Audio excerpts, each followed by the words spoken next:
Saudara, LPSK secara resmi memberikan perlindungan penuh untuk Barada Eliezer. Di sisi lain, LPSK menolak permohonan perlindungan yang diajukan istri Irjen Verdi Sambo, Putri Chandrawati.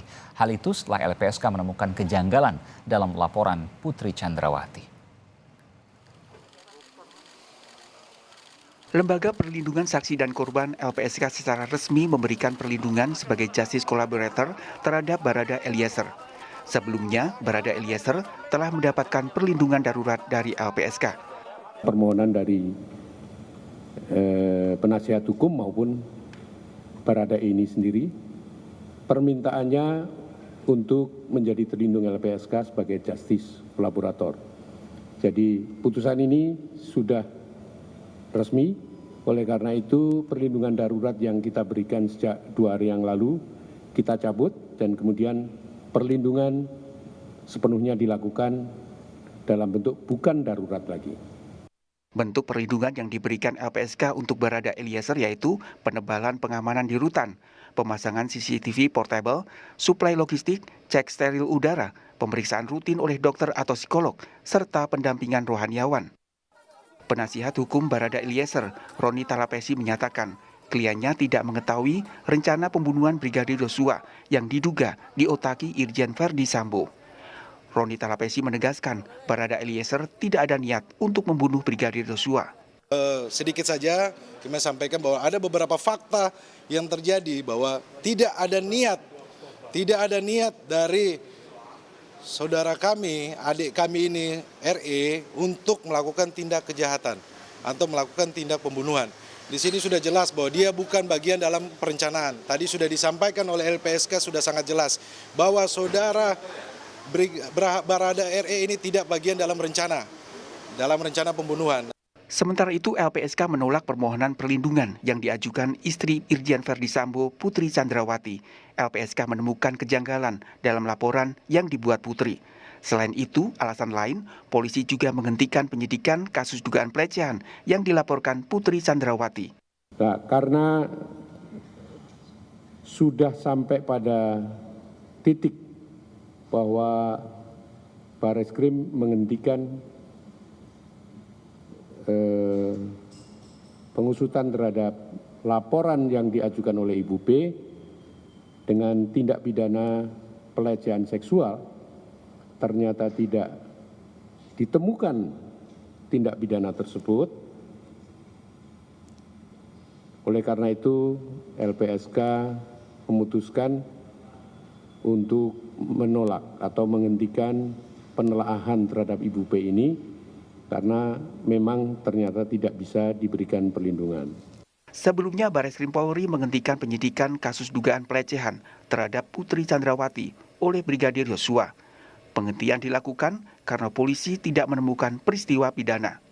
Dengan pelapor Putri Chandrawati, korbannya juga sama, terlapornya adalah Nofriansa Joshua.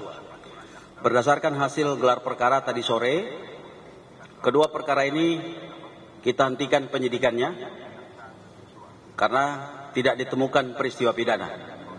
8 Juli 2022 lalu terjadi kasus pembunuhan berencana terhadap Brigadir Yosua. Di saat yang sama, Putri Chandrawati melaporkan kasus dugaan pelecehan ke Polres Metro Jakarta Selatan dengan terlapor Brigadir Yosua. 14 Juli 2022, Putri Chandrawati mengajukan permohonan perlindungan ke LPSK. Pada 7 Agustus 2022, Putri Chandrawati ke Makobrimob untuk menjenguk Irjen Verdi Sambo. Kemudian pada 12 Agustus 2022, polisi menghentikan penyidikan kasus dugaan pelecehan yang dilaporkan istri Irjen Verdi Sambo karena tidak ditemukan peristiwa pidana. Dan hari ini LPSK menolak permohonan perlindungan Putri Chandrawati. Alasannya, polisi telah menghentikan penyidikan kasus dugaan pelecehan. Di sisi lain, LPSK menyebut perlindungan kepada Barada Eliezer sangat penting karena kesaksiannya jadi kunci agar kasus pembunuhan berencana Brigadir Yosua terungkap hingga tuntas. Tim Liputan Kompas TV. Saudara, seberapa penting informasi keterangan Barada Eliezer untuk mengungkap kasus pembunuhan berencana Brigadir Yosua? Dan bentuk perlindungan apa yang diberikan LPSK setelah ini? Kita berbincang dengan Wakil Ketua LPSK Susila Ningtyas serta penasihat hukum Barada Eliezer, Roni Talapesi. Selamat malam Bapak dan Ibu, sehat selalu. selamat malam. Ya, saya ke Mbak Susi dulu. Mbak Susi, jadi sudah resmi hari ini Barada Eliezer diberikan perlindungan oleh LPSK? Ya, betul. Kami sudah memutuskan untuk memberikan perlindungan kepada Baradae sebagai statusnya sebagai justice kolaborator. Apa saja yang dilakukan untuk melindungi Barada Eliezer? Pasti kita memberikan perlindungan secara fisik. Ini kami koordinasi dengan Barreskrim Polri karena Mas Barada ini kan ditahan di Polri, di Barreskrim Polri ya. Otomatis kita harus koordinasi. Ya, tadi sudah disampaikan sebelumnya ya di pemberitaan bahwa ada penebalan pengamanan, terus kemudian ada terkait dengan kita mengecek soal kesehatan beliau tiap hari gitu ya. Terus kemudian termasuk soal makanan, kemudian kita juga akan memprovide soal bantuan psikologis ya untuk menguatkan Baradae dalam kesaksiannya. Yang kedua terkait dengan hak sebagai justice kolaborator itu ada penanganan khusus dan penghargaan khusus sebagaimana diatur di pasal 10A Undang-Undang Perlindungan Saksi dan Korban. Itu ada penanganan khusus kan pemisahan tempat tahanan dari pelaku lain. Ini sudah kita cek juga dengan Barreskrim bahwa yang bersangkutan sudah memang dipisah dari penahanannya dari tersangka lainnya. Tapi tempatnya masih sama di Barreskrim Polri? Berbeda, jadi tetap yang 3 itu berbeda tempatnya, yang pasti kita sudah pastikan itu. Yang kedua terkait dengan pemberkasan dipisah, ini juga nanti teknisnya dengan penyidik dan JPU, jaksa penuntut umumnya nanti terkait dengan nanti ketika bersaksi tidak harus dihadiri oleh terdakwa. Ya. Oh begitu. Oh jadi nanti bersaksi tidak harus datang ke pengadilan yang bersangkutan? Kita melalui video conference bisa juga datang secara langsung, tetapi terdakwa tidak di dalam ruang sidang. Oke. Baik, jadi tempat tertentu, termasuk sekarang juga penahanannya di tempat rahasia. Boleh saya katakan begitu? Boleh. Khusus aja, tempat khusus. Baik, tempat khusus yang hanya diketahui oleh pihak-pihak tertentu termasuk LPSK.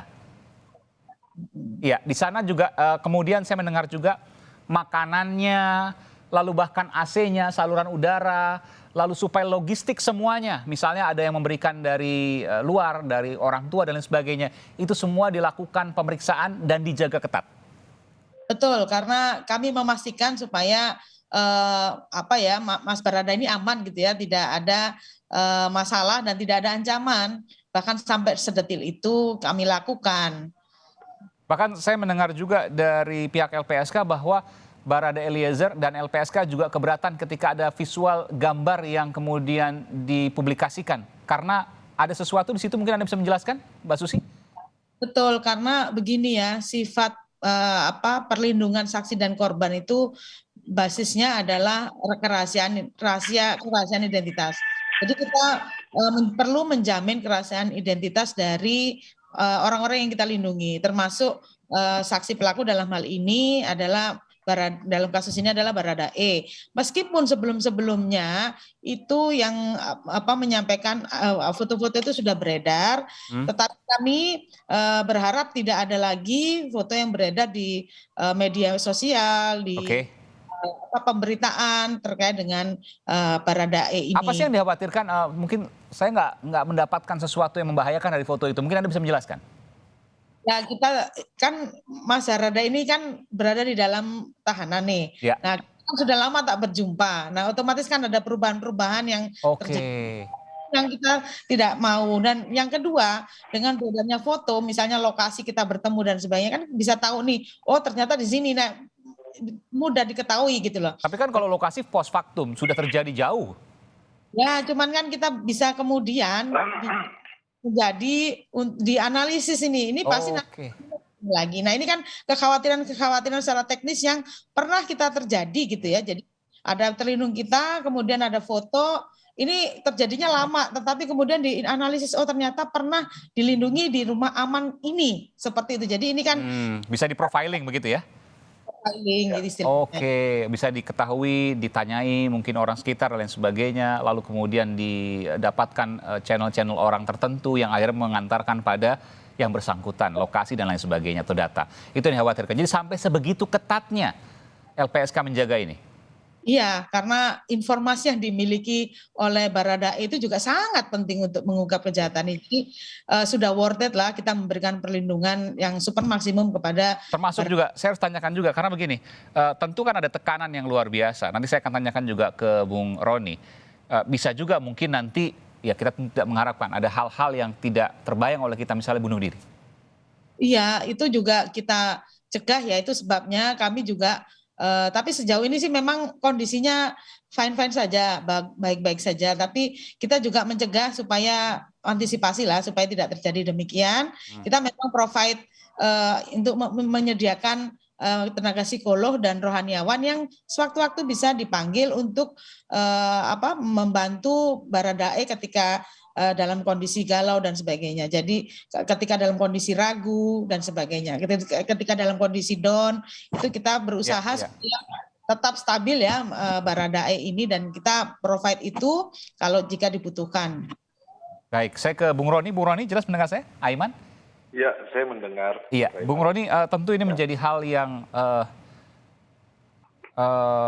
signifikan untuk dijaga oleh LPSK, meskipun juga ada hal-hal yang kemudian tetap harus digali dari Barada Eliezer. Sejauh ini saya tanya dulu, kondisi Barada Eliezer baik-baik saja, Bung Roni ya? Baik-baik saja, Mas Aiman. Jadi kami sangat apresiasi atas diberikan status GC untuk klien kami oleh LPSK. Karena buat kami ini adalah jalan menuju keadilan. Kenapa saya bilang seperti itu? Karena kami sedang memperjuangkan pembelaan terhadap Baradae ini. Tadi saya sempat mengikuti press conference dari Ketua LPSK menyampaikan bahwa tidak ada mens rea atau tidak ada niat Baradae ini untuk berencana melakukan pembunuhan. Itu tadi saya perhatikan betul. Kemudian juga tadi saya sempat lihat juga berita kan bahwa kondisi terakhir Baradae itu sehat, masih bisa tertawa. Ini coba saya luruskan kepada publik. Tertawa ini karena memang kemarin-kemarin itu beliau ini tidak bisa rileks. Nah, sekarang ini baru bisa rileks. Kemarin tidak bisa rileks karena? Ya karena tekanan ya, Mas Aiman. Faktor dari Anda keberatan mungkin menceritakan tekanan apa? Itu nanti aja. Oke. Materi pendidikan. Tetapi kalau saya sampaikan bahwa sekarang Baradae sudah bisa baik, jadi sudah bisa berbicara lebih terbuka dan lebih ini. Tetapi saya juga mau sampaikan kepada publik jangan menyalahsangka bahwa dia tertawa seolah-olah tidak ada beban. Tapi betul. Memang tidak ada beban. Betul, dia betul. sangat beban, Mas Aiman. Sangat beban. Sangat beban. Bagaimana ini teman sekamarnya kok. Teman yang di setiap hari ketemu gitu loh. Tetapi yang menarik tadi LPSK sampaikan bahwa tidak ada mens rea dan ini bukan dia bagian dari rencana pembunuhan. Ya, tentu saya juga bisa terbayang ya seorang tamtama kemudian yang harus bersaksi kepada jenderal dan juga para senior, tentu itu berat sekali. Betul, Mas Aiman. Kan di sini kan disangkakan pasal 338 dan 340 kan, di situ sudah jelas dengan sengaja. Nah, kalau di sini kan nanti kita menjadi bahan pembelaan kan. Menurut kami memang tidak ada mens rea dari seorang pangkat yang paling rendah, dan dalam situasi itu dia baru sekitar 8 bulan. Belum terlalu akrab juga untuk sampai menyampaikan saya menolak perintah itu. Gitu. Karena juga pada waktu itu juga saya mendengar juga ada ancaman juga ketika mungkin dia tidak menembak, maka dia yang ditembak. Bisa jadi seperti itu yang dibayangkan oleh dia. Itu materi pendidikan ya. Anda nggak mau terjeblos lagi seperti pengacara sebelumnya rupanya, Bung Roni ya? Bukan, saya tetap sampaikan progresnya kepada publik. Iya, tapi kalau materi jangan, nanti bisa dibatalkan lagi. Bukan, karena kalau materi penyidikan ini disampaikan setengah-setengah, akhirnya menjadi asumsi yang membuat merugikan ke klien kita. Tampaknya Anda akan terikat sama kode etik advokat. Iya, tampaknya Anda persis sama seperti pernyataan dari para penyidik. Tapi nggak apa, itu hak Anda untuk menyampaikan seperti itu. Oh, bukan para penyidik. Kepentingan saya adalah Mas Aiman membela klien saya. Saya harus sampaikan kenapa? Karena saya punya target adalah membebaskan klien saya, Mas Aiman. Oke, iya. Ya, dan itu ada kemungkinan untuk ke arah sana. Cerita yang seperti ini, rangkaian cerita seperti ini, nanti saya akan buktikan ke pengadilan bahwa memang tidak ada mens rea, tidak ada niat untuk terlibat dalam rencana pembunuhan. Ini ya, sama-sama Mas Saiman biar nggak marah sama saya. Meskipun juga soal data-data tentu menarik juga, bukan soal menarik saja, tapi kemudian objektif juga ketika kemudian disampaikan supaya juga bisa sama-sama dikawal. Karena kasus ini seperti juga pada mulanya ketika tidak dikawal maka tentu akan lari kemana-mana. Tentu itu kekhawatiran dari publik. Sah-sah saja kemudian publik berpikir seperti itu. Tapi saya ke Bu Susi. Bu Susi, dari Barada Eliezer saya bergeser sedikit ke Ibu Putri yang hari ini di mana LPSK menyatakan bahwa Ibu Putri tidak memerlukan LPSK. Betul demikian ya? Masih di mute Bu Putri? Bu Susi, mohon maaf. Pertama kan untuk menjadi terlindung LPSK, seseorang itu harus memenuhi persyaratan. Yang pertama soal informasi penting yang dimiliki oleh Bu Putri untuk mengungkap kejahatan ini. Itu yang kami tidak dapatkan dari awal. Kami bertemu dengan Bu Putri secara langsung, tapi Bu Putri memang agak kesulitan untuk memberikan keterangan-keterangannya karena masih dalam kondisi trauma. Jadi kemudian akhirnya kami tidak mendapatkan informasi penting itu, dan sehingga kami juga tidak tahu apakah LPSK itu sedemikian pentingnya untuk memberikan perlindungan ke Bu Putri. Apakah Bu Putri sangat memerlukan LPSK, itu tidak kita dapatkan. Karena begini, kami juga setelah mengecek ancaman juga gitu ya. Salah duanya untuk persyaratan kan soal ancaman ini, Mas. Ya. Ancaman ini juga kami tidak pernah dapatkan informasi terkait dengan ancaman terhadap beliaunya atau tekanan terhadap beliau, itu tidak pernah kami dapatkan informasi. Kami hanya pernah mendapatkan informasi dari Pak Ferdi Sambo pada tanggal 13 Juli 2022 bahwa Bu Putri itu membutuhkan perlindungan dalam konteksnya pemberitaan media massa. Nah, ini kan menurut kami kalau namanya ancaman, pemberitaan media massa itu bukan ancaman, karena media massa kan tidak mengancam keselamatan jiwa seseorang ya, Mas. Jadi itu yang kami tidak mungkin untuk memberikan perlindungan tidak ancaman. Kemudian yang ketiga terkait dengan pemeriksaan psikologis ya, asesmen psikologis ya kepada Bu Putri ya.